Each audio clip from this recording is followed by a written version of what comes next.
Hey guys, it's Tila with Every Tuesday, and this week we're creating 3 different watercolor snowflake patterns, all in Procreate. We're going to build in complexity as we move along, so our first pattern will be super simple, anyone can do it, and then the next 2 will build on top of what we did in the first one. The color palette is free as always. You can find a link to it right in the video description. I've also popped a bunch of other brush freebies in there, and there's a pattern types cheat sheet too, so make sure you check that video description. I'm working on a square canvas. That part's really important. It can be any size that you want. I'm working with a 2000 pixel by 2000 pixel canvas at 300 dpi. I work in the Display P3 color profile, but if you're on an older iPad and don't have access to that, then the default sRGB color profile is perfectly fine. So the color palettes are split up by the different patterns we're going to do. So we've got the first row is the first one, second, and then the third. So for the first one, we're going to set a light blue background. I'm going to select the light blue color and just drag it into my background. I'm going to create a brand new layer right on top of it and select my darker blue color. I'm going to head into my brand new Fancy Frames brush set, which work really well for illustrations, for typable text, lettering, and there's a bunch of different formats here too. And one of them is square, which works perfect for patterns. We also have landscape, top and bottom, and angled frames for angled text. So I'm going to grab square number 8 for this and then just tap it in with either your finger or your stylus and then position it. I've got my magnetics and snapping turned on, so it just locked right into place where I needed it in the center. And that feels like pretty good size. There's center. And next I'm going to create a brand new layer, switch to my white color, and then I'm going to head into my messy watercolors brush set. This brush set has I think there's over 200 brushes in this brush set.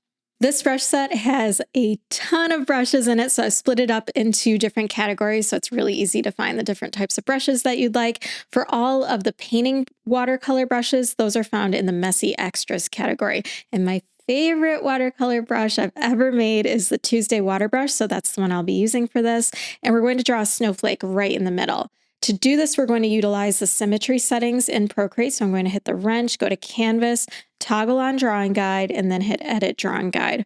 Over here, you're going to tap on Symmetry and then tap on Options, choose Radial, and then toggle on Rotational Symmetry. So I know that traditional snowflakes do not have like 8 spokes, but this symmetry setting helps us make snowflakes really fast and really easy, and it's super fun. So if you're a stickler for keeping it accurate, then it'll just take a little extra time to draw it. I'm using some creative liberties here, and I'll be using the symmetry settings. To create this snowflake, I'm just going to draw a line up following the guide. And you can draw it as large as you would like. And on the ends of all these spokes, I'm just going to put a little dot.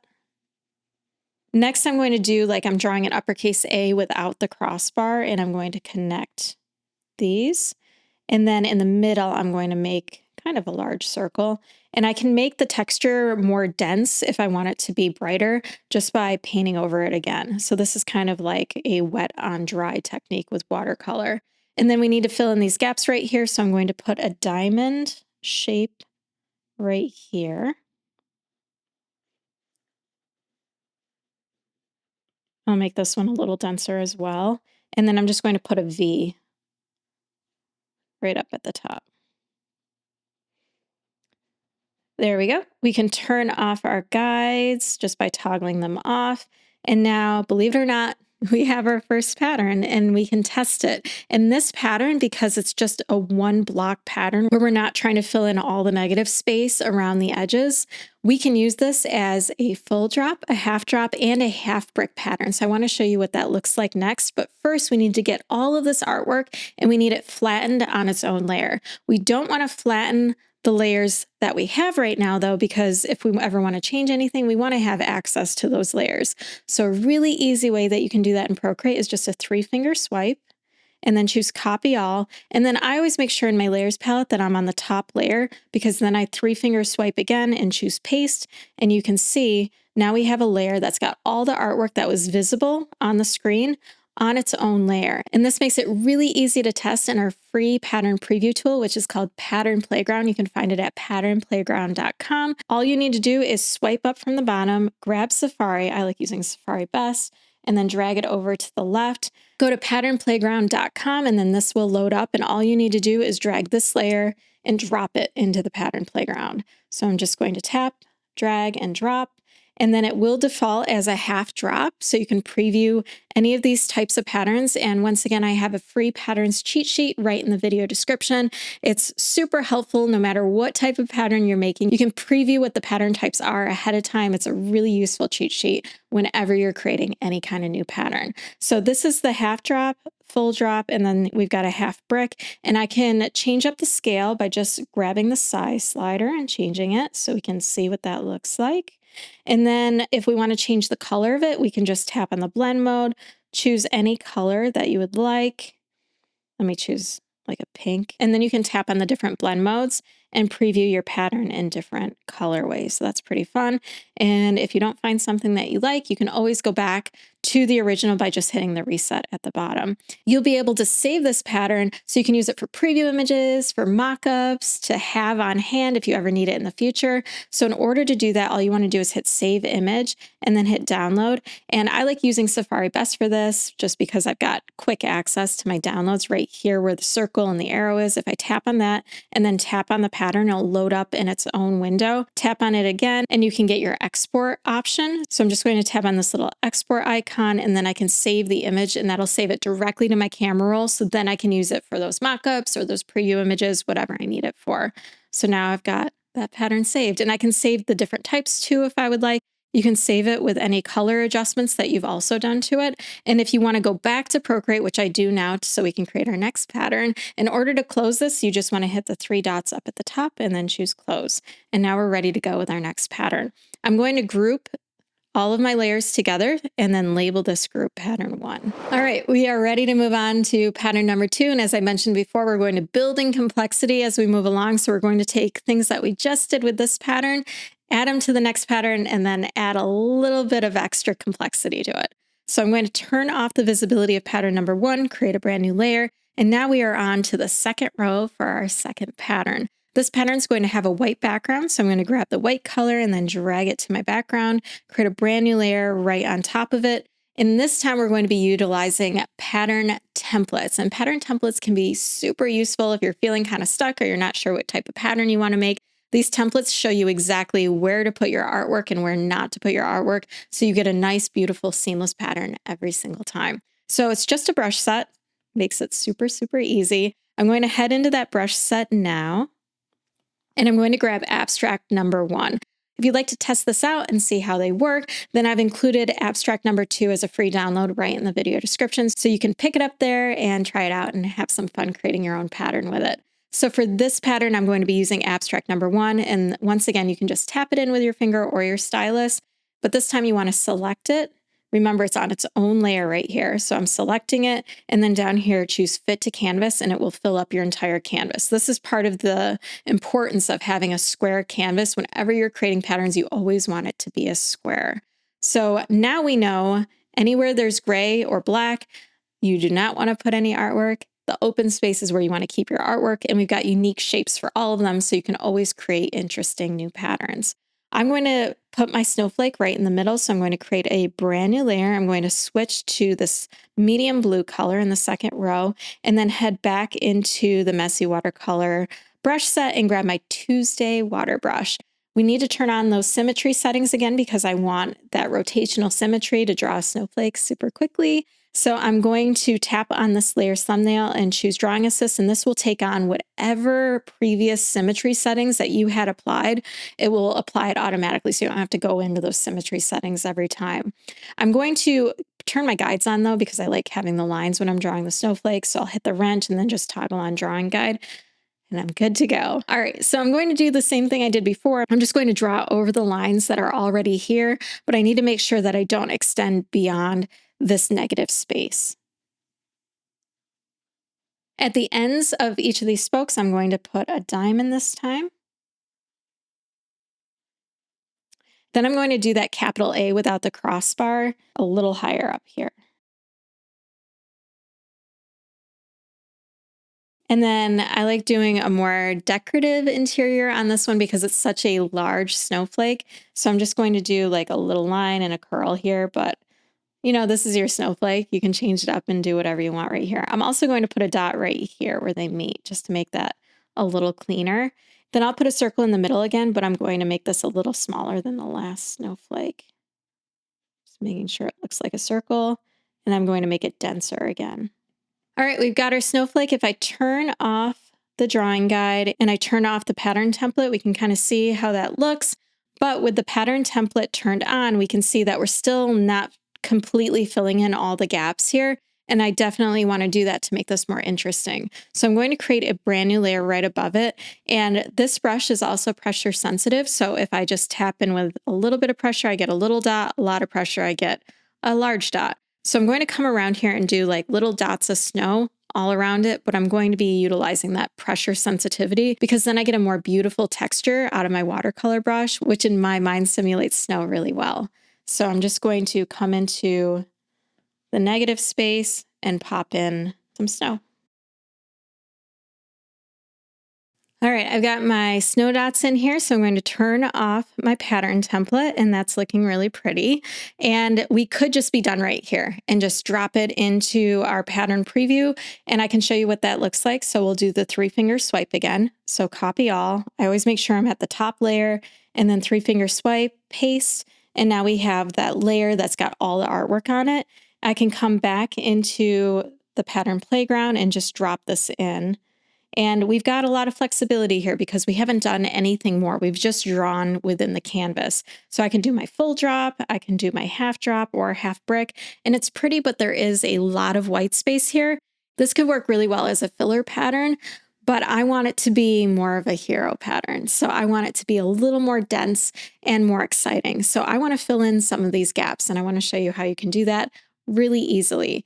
So I'm going to close out of this. And we're going to use everything we've already done. We're not going to draw anything new, but we're going to make it feel more dense. We've got this layer up at the top that has all the artwork that we created up to this point. I'm going to make 3 duplicates of this. So duplicate this 3 times. So I have 4 copies total.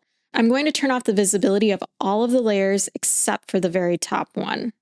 Now I'm going to hit the wrench. I'm going to toggle on drawing guide, edit drawing guide. Down here, we're going to switch to a 2D grid now. And then under grid size, you just want to max this out. So you have 2 guidelines that make a crosshair. And if it's not thick enough, or if you can't see it very well, you can always increase the thickness or the opacity. And then I'm going to hit done. Next, I'm going to select this top layer, the only one that's visible right now. And then make sure your snapping is turned on. So magnetics, snapping, distance, and velocity are at max. And then I'm just going to drag this and it's going to snap right into this corner. I'm going to select the next one. So turn on the next one and then drag it to this corner until it snaps. We'll do the next one and the last one. All right. This works really well, but now we need a snowflake right in the middle. And luckily there's a really easy way to grab it. We'll group these 4 together first to keep them together. And then I need to turn off their visibility. So we just have the background color right now, which we also need to turn off. So I'm going to turn that off. Now we have a transparent background. And we just need our snowflake and our snow dots on here. So I'm going to toggle on the snowflake layer and the snow dots. And now we'll do that 3-finger swipe again. So 3 fingers, copy all, and it's just copying what's visible here. And if there's a transparent background, then it will maintain that transparent background on that new flattened layer. So I'm going to 3-finger swipe again and choose paste. And now I've got this up at the very top. I can turn off my layers that I had before. I can turn my background color back on. And now I can turn that group that had the 4 corners that we did. I'll turn that on. And now we've got our entire pattern that's much more filled out. Now we need to do the 3-finger swipe one more time. That way we can test it in the pattern playground and we can see how it's repeating. So once again, 3-finger swipe, copy all, 3-finger swipe, paste. And now we've got that layer that's got the snowflake in the middle and then those 4 corners, and everything is on one layer so we can test it. I'm going to swipe up, grab my Safari, slide it over, and now we can drag that layer right in. And if it's looking like this, don't freak out. It's because we've got half drop on as default. So all you want to do is make sure you switch to a full drop. Whenever you do the 4 corner method, it's going to be a full drop pattern. So we'll just tap on that. And now we can reduce the size or increase the size. And you can see how pretty that pattern looks compared to the previous one that we had that had all that white space in it. This just feels much more festive to me. So This is my preference. And once again, you can recolor it if you want. You can save it out so you can use it for mockups or preview images. But that completes pattern number 2. And now we're ready to move on to pattern number 3. Pattern number 3 is going to be a scatter or a random pattern. So we're not going to be utilizing symmetry settings at all for this one. We're going to draw everything from scratch. So I'm going to show you some of my favorite little geometric shapes to create custom snowflakes that are really cute. So I'm going to group everything that we did for pattern 2 together, and I'll label this group pattern 2. I'll create a brand new layer, turn off the visibility of pattern 2, and now we're moving on to the bottom row of our color palette. And I'm going to do a dark background for this one since our other backgrounds were kind of light. We'll just change it up a little bit. I've got this night snow, I guess, night snowfall. So we've got that as our background. I'm going to create a brand new layer and switch to my white. And I've got my Tuesday water brush still selected. That's the only brush that we're using for this one. And I don't have to have the guidelines on right now. We can hide those if they're annoying, kind of distracting me. So I'm just going to draw in a bunch of snowflakes and freehand it, and I'll show you the different things that I do to make custom snowflakes. When I create these snowflakes, they're going to have 6 spokes. So I do like a squished up X, and then I put a line in the middle. That's it. Not very exciting, but it comes out looking really nice. So squished up X and then a line through. And I'm trying to make the lines, like I didn't do a very good job here because this one's a lot shorter than this one, but I'm trying my best to make them as even as I can as I go around. And I'll vary up the size as well because I want some cute little ones in between the larger ones that will make much more decorative. Okay, this feels like a pretty good amount to start with. So let's add some decoration in here now. So one of the things that I like to do is I put dots on the ends of the spokes. I will change this up so we can do dots on one. We can do little V's on another one. We can do diamonds on another one. So the next part is filling in the center and then from the center to the ends. So for the centers, there's a few different things that I like to do. You've already seen I've drawn a circle in here before. You can also leave it plain if you'd like. I sometimes will connect around here so it's an open shape. You can do that capital A in between to make a more like festive shape in here, kind of like a star. And then we can do the reverse. So we can do a V in the middle. Or you can do just an open circle too. So those are the ones that I usually do for these ones. And I always kind of look at what's around the one that I'm working on, because if I have a bunch that, like say I had circles on these ones, I want to make sure that I change it up when there's another one that's close by. So I'm just trying to add a lot of variety here. And then we just need to take care of that in-between space. So a few things I like to do is I can put a V in here. This one's really wonky looking, but I kind of like it. We can do an extra dot along here, or you can do nothing. Like this one's so tight, I don't really want to do anything here. But let's do, where's a good one? We can fit in some dots here.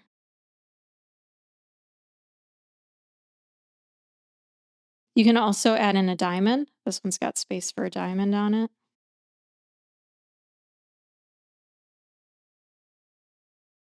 All right, I think we've got them all in really good shape now. So now I'm just going to fill in some of the gaps, not with too much snow, because one of the risks you run into when you do a scatter or a random is it feeling really blocky once it's repeating, because we start with a block, but then we're going to do this 4 squares again and then fill in the middle part. And if we get too tight on the edges, we start creating lines, visual lines. So we want to avoid that. So I try and stay away from the edges as much as I can because I know I'm going to fill that in later. So I'm just focusing on the center part and I don't want it to get too dense. So I have to control myself because I tend to overdraw a lot because I just love adding in all that decoration. But in this situation, it really does work against you. So I make a conscious effort to, scale back a little bit.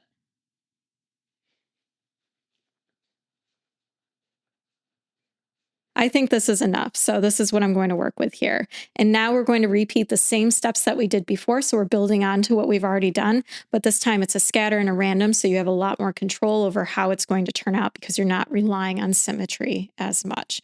So I'm going to add in those guidelines, the crosshairs, and then we will copy and paste, and then we'll do the four corners again. So I'm going to hit the wrench. We'll turn on drawing guide. It's really hard to see on this dark background. So I'm going to hit edit drawing guide, and then up here on the rainbow slider, all you have to do is tap somewhere where there's a lighter color and then increase your thickness and opacity, and you'll be able to see it a lot better.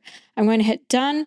And now let's do that copy and paste. So 3-finger swipe, copy all. I make sure I'm at the top, 3-finger swipe, paste.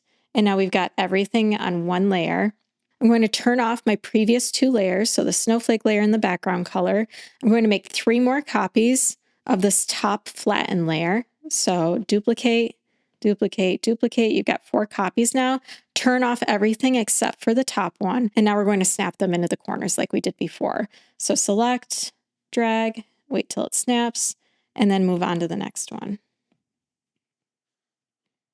All right, so you can see we've got that gap in the middle now that I talked about before. And I'm also noticing I've got these 2 very large snowflakes that are right next to each other. That is definitely going to stand out once it's repeating because nothing else looks like this. So I need to fix that. I try and get ahead of issues that I know or I can predict will happen once we preview it. And anytime you've got 2 very similar elements that are right tight together, that's going to be an issue later on. So I know I have to get rid of one of these and reposition it. I might actually get rid of this one too, and then just redraw a larger one right here to balance everything out. So I think that's what my plan's going to be. But first I need to flatten what I've already done. So these 4 layers, I'm just going to pinch them together. So now they're all on one layer. And because I know I need to erase these, if I erase it the way it is right now, you can see I'm going to see the white background behind it.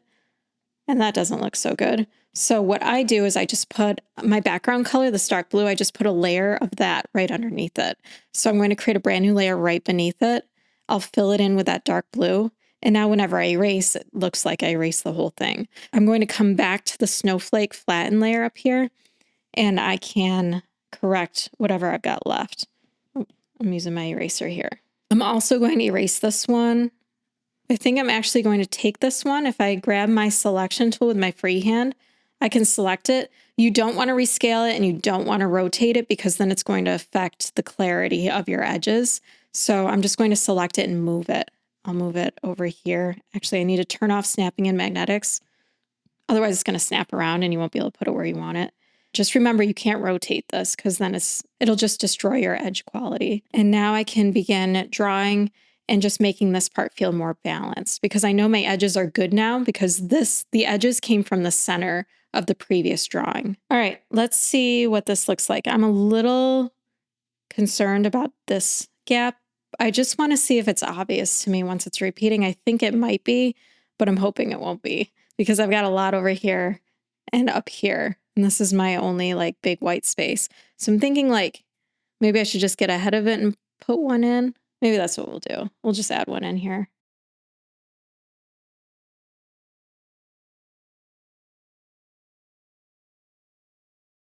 I'm ready to test this. So we're going to do the 3-finger swipe again, copy all, and then make sure I'm at the top, paste. And now let's test it in the pattern playground. So swipe up, grab Safari, and now let's drop it in. And remember, this is going to be a full drop, so I need to switch this. And now I can zoom out and zoom in. That feels pretty good. I do see that I've got a line of 3 snowflakes right here, so that's something I would need to take care of. So that is really the only thing that I see because it's automatically creating a visual line, those 3 in a row, which I didn't even notice before. Where are they? They're right here. So that's what I would need to fix. But outside of that, feeling really good about that. So in the interest of time, I'm just going to let you know that that's what I would fix, and then that pattern would be done. Once again, links to everything mentioned in this video, the brushes, the free color palette, everything is linked up right in the video description, including my floral patterns and Procreate course if you'd like to learn more techniques of creating seamless repeat patterns directly in Procreate. If you enjoyed this video, please hit the like button, subscribe, and I will see you next time.